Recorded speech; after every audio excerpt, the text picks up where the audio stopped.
여러분, 앞에 사진을 보면 바닷가재가 탈피하는 모습이 찍힌 사진을 띄워놨습니다. 바닷가재가요, 성장하기 위해서는 자신의 속살을 보호해주던 단단한 껍질을 스스로 벗어버려야 된다고 합니다. 이것을 탈피라고 하죠. 이 과정을.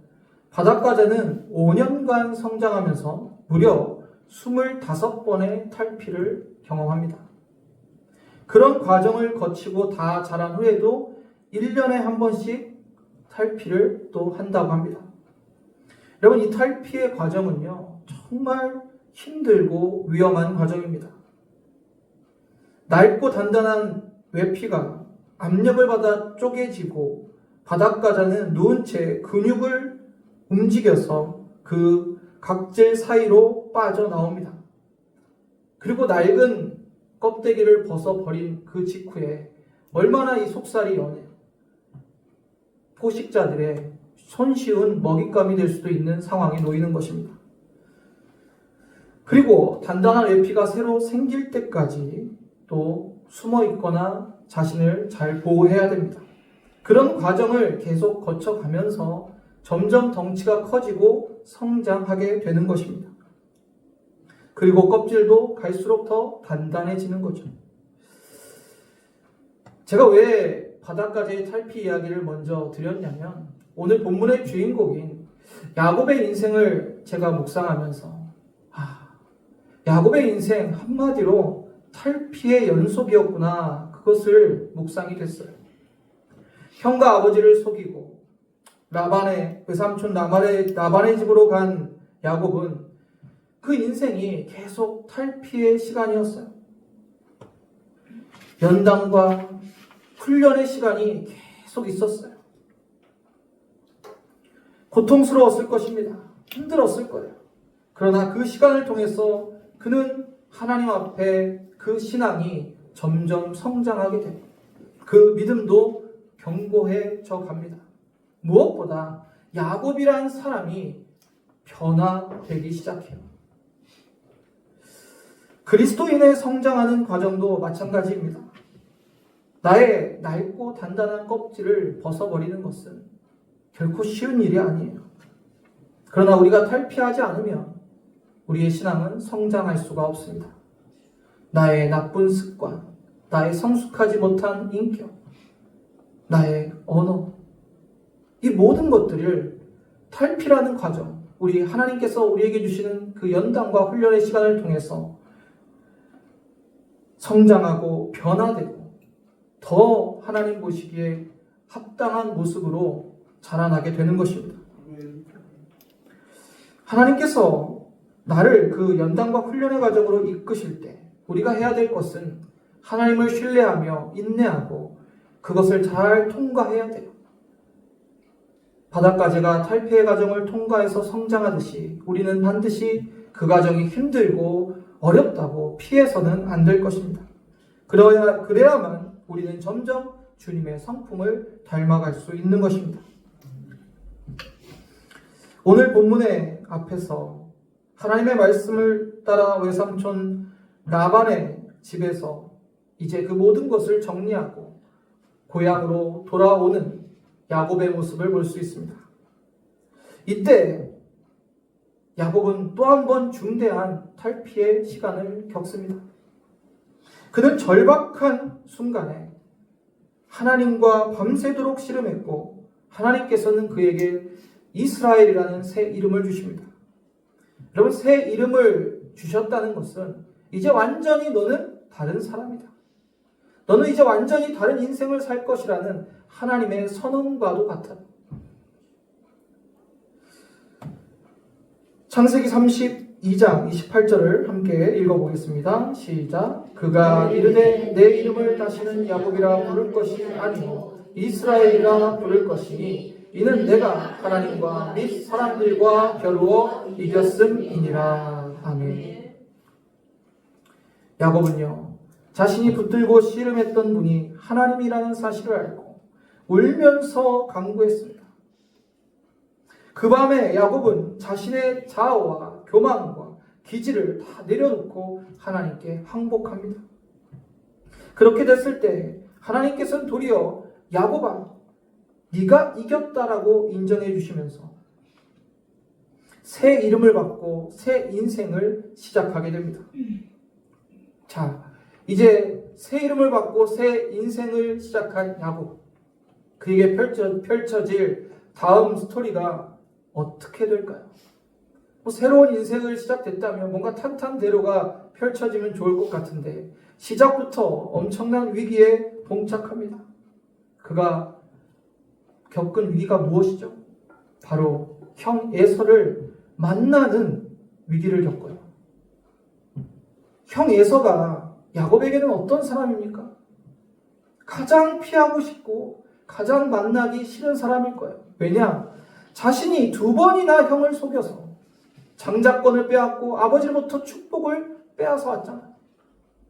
그러한 형이 자신을 만날 때 자신을 가만두지 않을 거라는 것은 불보듯 뻔한 거 아니에요.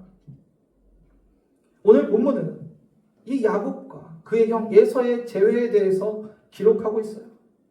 이 두 사람의 재회로 우리에게 주시는 하나님의 교훈은 무엇일까요? 첫 번째로 변화시키는 분 하나님입니다. 밤새도록 하나님과 씨름한 야곱은 그 다음날 드디어 에서를 만납니다. 야곱이 보니 멀리서 에서가 400명의 군사를 이끌고 오는 게 보였어요. 여러분, 오금이 저리지 않았을까요? 한두 명도 아니고 400명이 되는 많은 군사를 이끌고 지금 야곱을 맞으러 와요. 아마 야곱은 속으로 생각했어. 꼼짝없이 죽어. 꼼짝없이 죽어. 두려움에 휩싸였습니다. 원수 중에 원수였죠. 에서에게 야곱은. 아마 에서는 야곱을 다시 한번 만나는 그날을 핫수고대했을 거예요. 내가 이놈을 가만두지 않겠다. 야곱은 에서를 만나는 순간 자기와 가족들이 죽임을 당할지 모른다는 생각을 했어요. 그래서 그 나름대로 대비를 한 게 무엇이냐면 오늘 본문 1절에 2절 이렇게 나옵니다.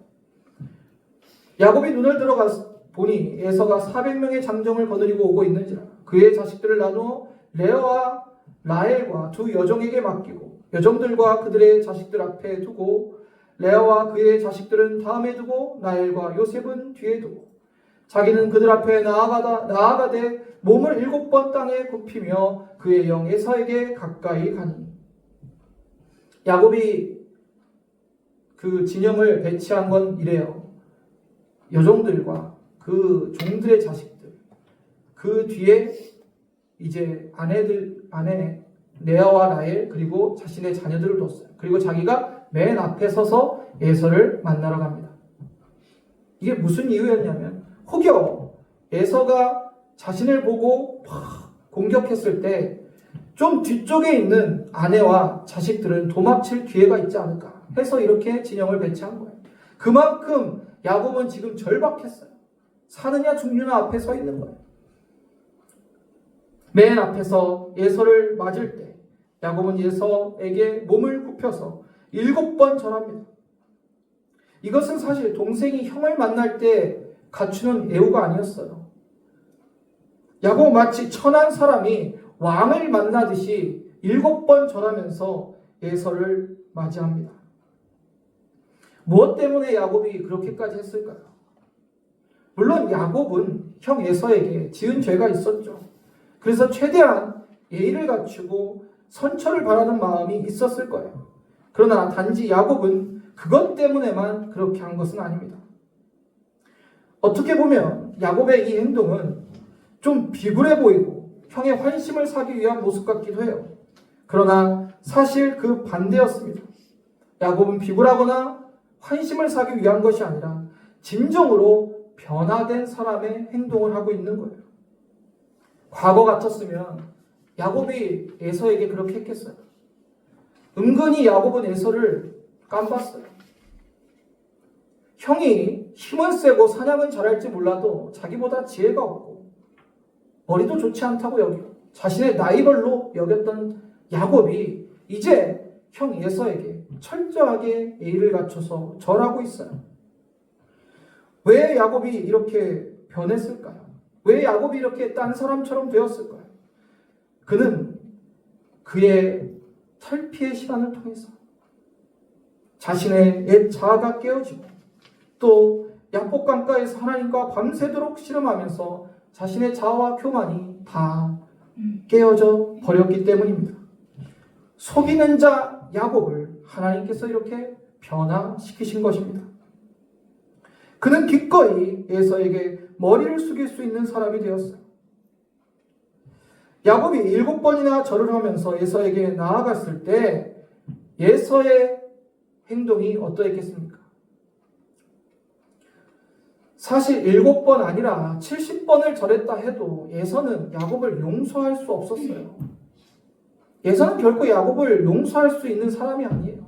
장자권을 빼앗기고 그 축복도 다 뺏어간 자기를 속인 야곱을 어떻게 용서할 수 있었겠어요? 근데 하나님께서 야곱이 절하며 나아가는 그때 에서의 마음을 변화시킵니다.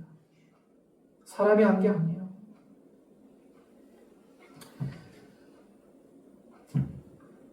그렇게 에서에게 나아갔을 때 에서는 마음이 변화되고 이제 야곱과 싸울 이유가 없어지게 됩니다. 그리고 뜻밖의 사랑과 눈물로 동생 야곱을 맞이해요. 자, 4절 함께 읽어보겠습니다. 에서가 달려와서 그를 맞이하고 안고 목을 어긋맞추어 그와 입맞추고 서로 우니라. 성경의 수많은 재회의 장면 중에 이 장면만큼 감격스러운 장면이 있을까 싶어요. 철저히 원수였던 형제가 지금 서로 목을 어긋맞추고 입맞추고 서로 울고 있는 거예요. 화해가 이루어진 거죠. 이 화해를 이룬 사람은 야곱도 에서도 아니에요. 하나님이 하신 것입니다. 야곱으로서는 도저히 상상할 수 없는 일이 일어난 거예요. 어떻게 이런 일이 일어날 수 있습니까? 하나님은 야곱도 미리 변화시키시고 그 야곱을 만나는 에서도 변화시키셨습니다. 그리고 이 놀라운 일은 언약의 성취예요. 언약의 성취. 성경은요, 수천 년 동안 수많은 기자들에 의해서 기록되었죠. 그러나 어느 한 말씀도 연결되지 않은 말씀이 없고 이루어지지 않은 말씀이 단 한 구절도 없어요. 이미 하나님께서는 이 일을 언약하셨어요. 이것을 우리는 사닥다리 언약이라고 하는데 창세기 28장 13절부터 15절에 나와 있죠.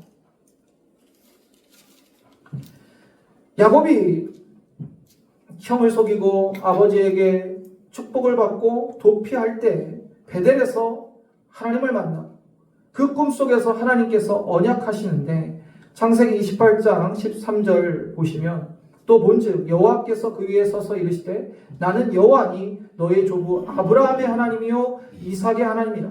내가 누워있는 땅을 내가 너와 내 자손에게 주리니 내 자손이 땅에 티끌같이 되어 내가 서쪽과 동쪽과 북쪽과 남쪽으로 퍼져 나갈지며 땅의 모든 족속이 너와 내 자손으로 말미암아 복을 받으리라.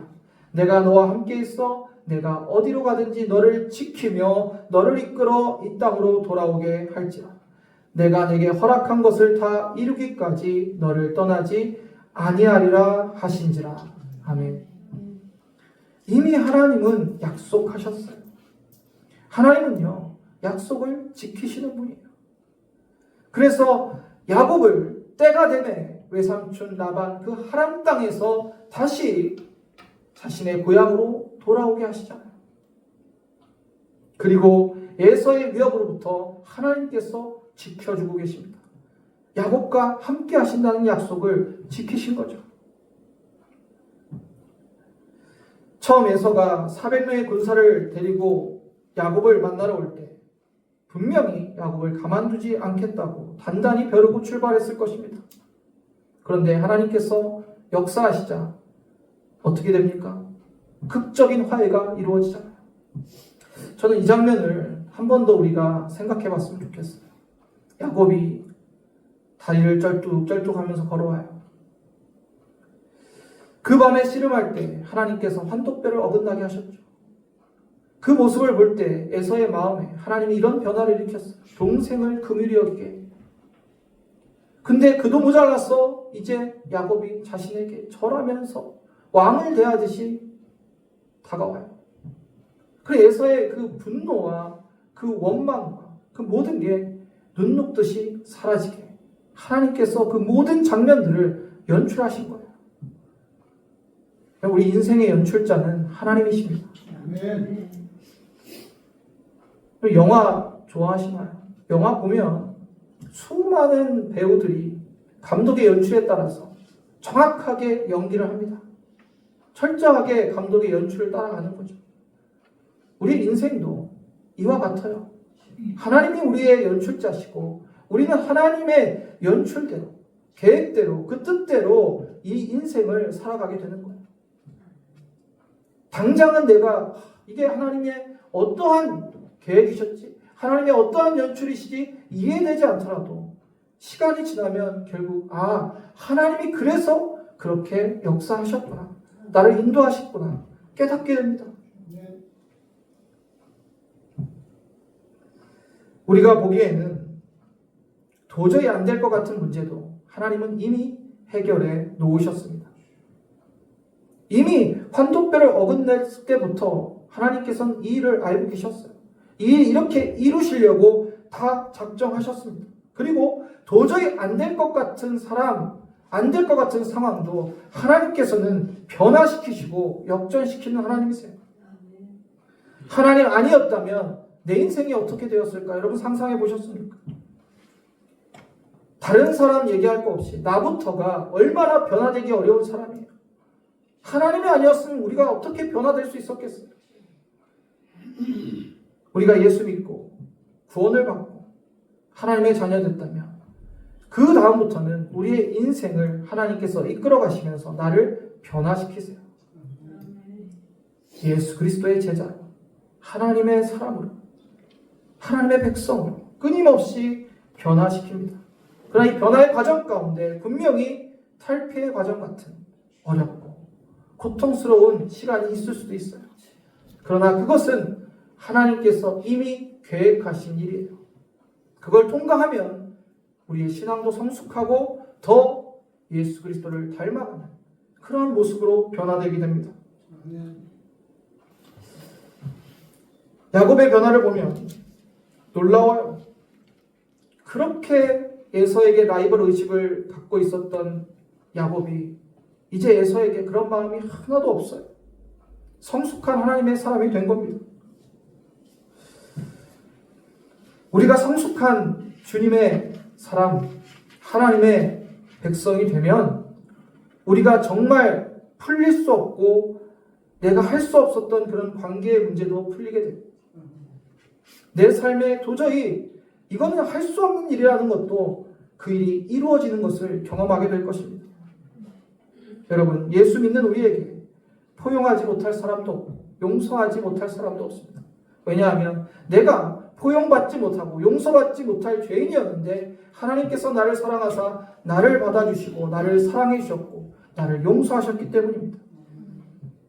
우리의 교만과 자아가 하나님의 그 섭리 가운데 꺾이면 그때 하나님께서 야곱에게 하셨듯이 우리를 변화시키시고 그 과정을 통해서 새로운 시작, 새로운 인생을 우리에게 허락하실 것입니다.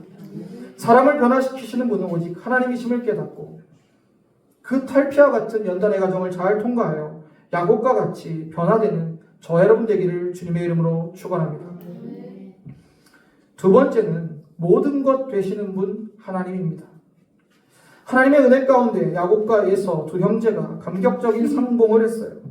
이제 에서는 야곱과 그의 가족에 대한 또 관심을 갖습니다.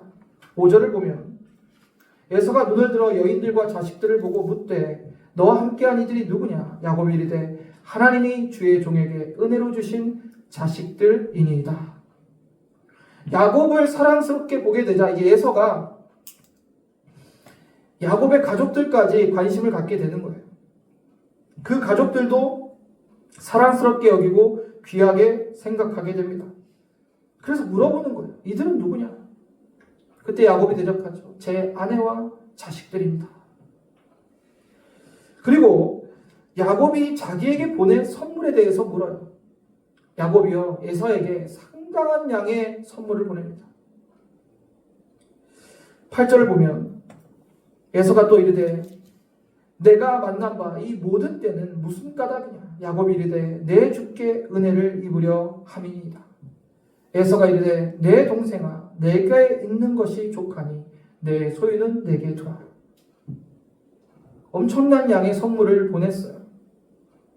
그러자 에서가 왜 이 많은 가축들을 나한테 보냈냐.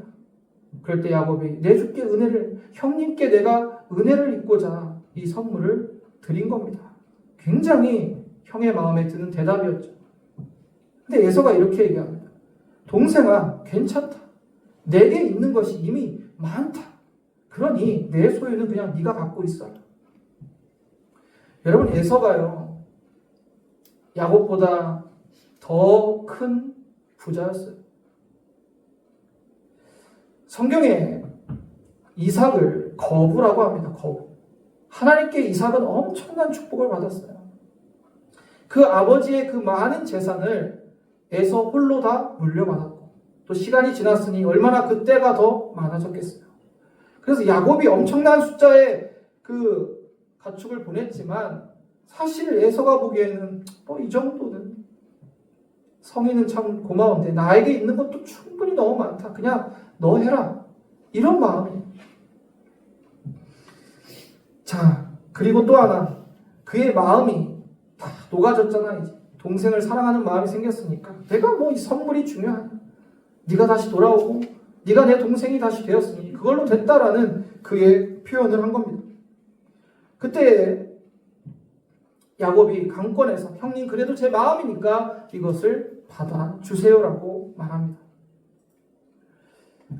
야곱이 이렇게 얘기하죠. 본문 10절에 야곱이 이르되 그렇지 아니하이다. 내가 형님의 눈앞에 은혜를 입었사오면 청하건대 내 손에서 이 예물을 받으소서. 내가 형님의 얼굴을 배운즉 하나님의 얼굴을 본 것 같사오며 형님도 나를 기뻐하심이니이다. 자, 여기서 야곱이 정말 형에게 진실한 마음으로 그 선물을 주고 있고 결국 에서가 그 선물을 받습니다. 그리고 이런 말을 해요. 내가 형님의 얼굴을 배운즉 하나님의 얼굴을 본 것 같아. 에서가 정말 하나님 보시기에 그렇게 신실한 신앙을 갖고 있어서 하나님의 얼굴 본 것처럼 보였을까요? 그게 아니라 에서가 변화된 모습을 보면서 하나님의 손길과 하나님의 그 일하심을 야곱이 보게 됐다는 표현을 이렇게 하는 거예요. 마치 하나님의 얼굴을 본 것 같아. 도저히 변할 수 없을 것 같은 에서가 그렇게 변화시킨 분은 하나님밖에 없잖아요. 자, 그리고 11절에 이렇게 얘기합니다. 하나님이 내게 은혜를 베푸셨고 내 소유도 족하오니 청하건대 내가 형님께 드리는 예물을 받으소서 하고 그에게 관건함에 받으니라. 에서와 야곱이 똑같은 표현을 합니다. 에서가 어떻게 얘기하죠? 내 동생아 9절에 내게 있는 것이 족하다. 내 소유가 많다, 충분하다라는 표현이죠. 야곱도 똑같은 표현을 씁니다. 내 소유도 족하오니. 그런데 야곱은 그 앞에 다른 말을 해요. 하나님이 내게 은혜를 베푸셨고 이 소유의 주인이 누구시냐, 이 소유를 주신 분이 누구시냐를 명백하게 밝히고 있습니다. 하나님이 주셨다는 거예요. 그리고 다시 말하면 하나님이 모든 것이 된다는 야곱의 고백입니다. 에서의 그 가진 소유도 어마어마했지. 어마어마했어요. 그러나 그 소유에 대한 그 에서와 야곱의 차이는 분명했습니다. 야곱은 철저히 하나님이 주셨음을 고백했지만 에서는 내 것이라 여겼어요.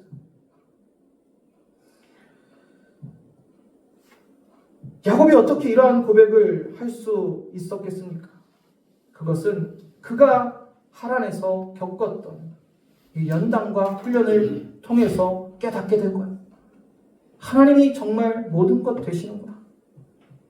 잠깐 한번 야곱의 인생의 여정을 좀 보기로 해요. 잘 보이시나요? 글씨가 좀 작을 수 있는데 다 이야기하진 않을 거고, 베델에서 하나님을 만나고 그가 다시 이제 도피 생활을 시작하는데 하란으로 가죠. 저기 맨 위에 3번이 하란입니다. 굉장히 먼 거리를 떠나가게 돼요. 고향으로부터. 그리고 그 하란에서 외삼촌 라반에게 계속 어떻게 해요? 강제 노역을 하다시피 품삯도 못 받고 자신이 형과 아버지를 속인 것처럼 오히려 자신이 속임을 당하면서 아내를 얻기 위해서, 나이를 얻기 위해서 7년을 일했는데 어떻게 동생을 언니보다 먼저 시집 보내냐고 해서 레아를 먼저 시집 보내고 다시 또 7년을 나이를 위해 일합니다. 품삯 하나 못 받아요. 14년을 그렇게 탈피의 시간을 또 겪는 거예요. 그리고 라헬과 드디어 결혼을 하고 다시 라반은 내 양떼를 위해 6년을 더 일해라고 말해요. 그때서야 비로소 품삯을 정하는데 그 품삯을 정하는 조건도 말도 안 되는 조건을 해요. 무엇이었어요? 점있고 아롱진 것이 태어나면 제 품삯으로 주십시오. 그리고 지금 그 삼촌의 양떼 중에 점있고 아롱진 것은 다 따로 빼서 사흘길 떨어진 곳에 그 라반의 아들들이 돌보게 하시고 나는 삼촌의 양떼를 돌보겠습니다. 아무 흠없는 양떼. 그런 흠없는 양떼에서 점있고 아롱진 게 태어날 수 있겠습니까? 태어나기 불가능하죠. 근데 하나님께서 역사하시니까 낳는 족족 점있고 아롱진 것이 태어나기 시작합니다. 그래서 야곱은 거부가 되죠. 그럼 중요한 것은 모든 것 되시는 분이 하나님이라는 거예요. 아무것도 없었던 야곱이 하나님이 함께 하시니까 그 모든 재물을 하나님으로부터 받게 되는, 축복을 받게 되는 거죠. 성도는 그렇습니다. 이 세상에서 가난하거나 부유하거나 내가 고난 중에 있거나 평안하거나 뭐 어떤 상황이라도 중요한 것은 하나님이 우리와 함께 계신다. 우리는 모든 것을 가진 자입니다. 그리고 하나님께서 우리와 함께 하시면 늘 위로와 기쁨과 소망 또 보호하심을 허락하십니다. 하나님을 모신 사람은 모든 것을 소유한 사람이에요. 야곱은 이 진리를 분명히 알았어요. 그래서 그가 아무것도 없었지만 많은 양떼와 또 두 아내와 자손들을 얻게 된 거죠. 하나님이 주신 거예요. 그리고 형 에서의 서슬 같은 분노와 그 원망을 하나님께서는 사랑으로 변화시켜 주셨습니다. 여러분, 모든 것을 가졌어도 하나님을 잃으면 모든 것을 잃은 것입니다. 아무것도 없어도 하나님이 계시면 모든 것을 가진 자입니다. 오늘 이 고백이 저와 여러분의 고백이 되기를 소망합니다. 우리는 늘 문제 속에서 살아가요. 마음이 무겁고 걱정이 앞설 때가 많습니다. 그러나 우리가 믿는 하나님은 늘 우리와 함께 계심을 기억하시길 바랍니다. 하나님을 신뢰하고 믿음으로 살아갈 때, 어려운 일을 만날 때, 또 내가 해결할 수 없는 문제를 만날 때 우리를 위해 일하시고 역사하시는 하나님의 얼굴을 보게 될 것입니다. 저는 성경의 많은 인물 중에 야곱이 가장 좀 인간적인 것 같아요. 인간의 연약함을 너무 잘 보여주는 인물이에요. 야곱은요, 욕심도 있었고 또 누군가를 속이기도 하고 또 실수와 실패를 반복하고 인간적이지 않아요. 그렇죠. 하나님께서는 그 야곱을 어떻게 했어요? 변화시키셨잖아요. 정말 하나님의 사람으로 성숙시키셨잖아요. 하나님이 빚어가셨잖아요. 그래서 우리에게 다시 한번 소망이 있는 거예요. 나 같은 사람도 하나님이 변화시킬 것을 믿으시길 바랍니다. 하나님은 우리를 탈피의 시간으로 인도할지라도 그 과정을 통해서 성숙한 신앙인으로 믿음의 사람으로 변화시킬 것입니다.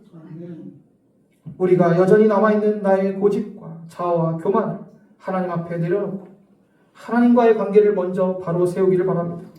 그럼 하나님께서 저와 여러분과 함께 하시고 놀랍게 역사하실 것입니다. 우리는 야곱과에서의 죄를 통해 하나님이 야곱이라는 사람을 어떻게 변화시키사 하나님의 사람으로 만들었는지 보게 됩니다. 우리는 야곱과에서의 죄를 통해 나의 모든 것 되시는 하나님을 다시 한번 깨닫게 됩니다. 우리의 모든 인생은 하나님이 연출하십니다. 사람을 변화시키시고 약속을 이루시는 하나님, 우리의 모든 것 되시는 하나님을 경험하는 저와 여러분 되기를 주님의 이름으로 축원합니다.